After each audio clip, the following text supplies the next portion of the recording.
Kepada Tuan dan Puan, para anggota DPR yang terhormat, apa kabar hari ini? Sepertinya tak sebaik biasanya. Sama, di sini pun begitu. Kita semua memang sedang diuji. Hidup memang tak selalu baik, kan? Seperti kami-kami ini, Tuan dan Puan juga mungkin lebih banyak bekerja di rumah. Kalau lihat siaran sidang atau rapat terbuka di gedung DPR sekarang sih kelihatannya banyak kursi yang kosong. Tapi biasanya juga kosong kan ya? Tuan dan Puan anggota DPR yang terhormat. Saya perhatikan parlemen-parlemen negara lain fokus melawan corona. Tapi rasa-rasanya isu-isu yang keluar dari Senayan belakangan kok kebanyakan tidak terkait corona ya? Kami malah membaca DPR bersemangat membahas isu-isu lain. Contohnya, rancangan Undang-Undang Cipta Kerja yang banyak ditolak karena dinilai mementingkan kepentingan investor di atas kebutuhan pekerja.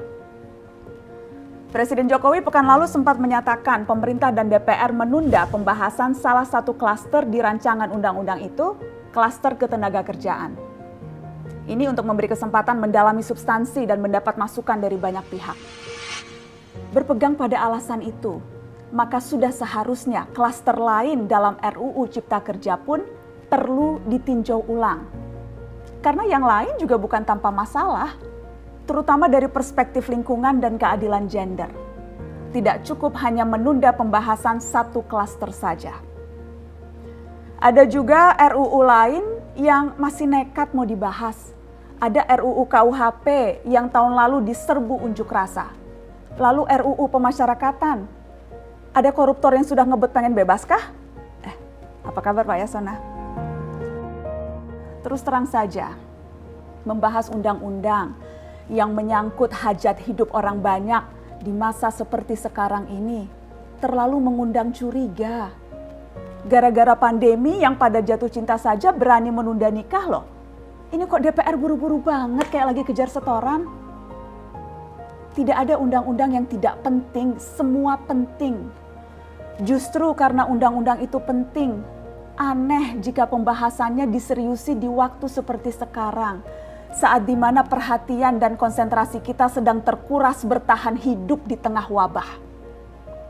Produk hukumnya pun berpotensi cacat bila tidak memenuhi ketentuan dan rasanya belum ada aturan pembahasan RUU secara virtual.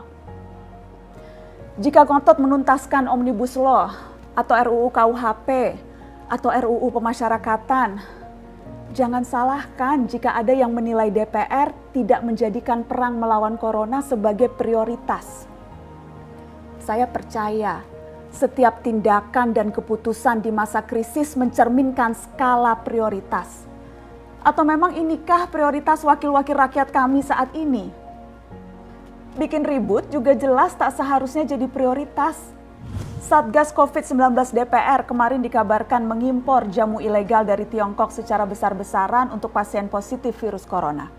Satgas kemudian membantah itu, katanya ini diproduksi di Jakarta dan merupakan sumbangan Wakil Ketua DPR RI Sufmi Dasko yang akan dibagikan gratis ke berbagai rumah sakit.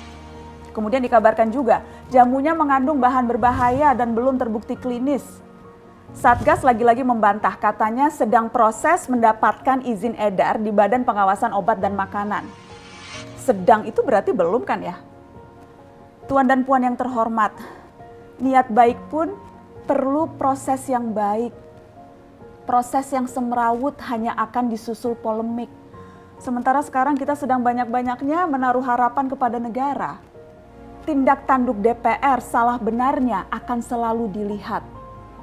Makanya sempat ramai juga warganet mengkritik Satgas COVID-19 DPR RI yang berfoto mengenakan APD saat hendak berkunjung ke rumah sakit darurat Wisma Atlet menyerahkan sumbangan DPR.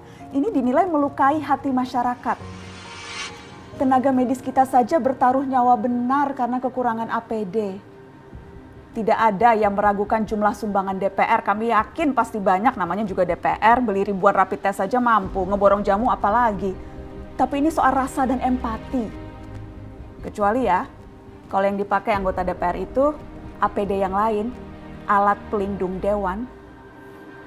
Salam hormat dari kami yang kalian wakili.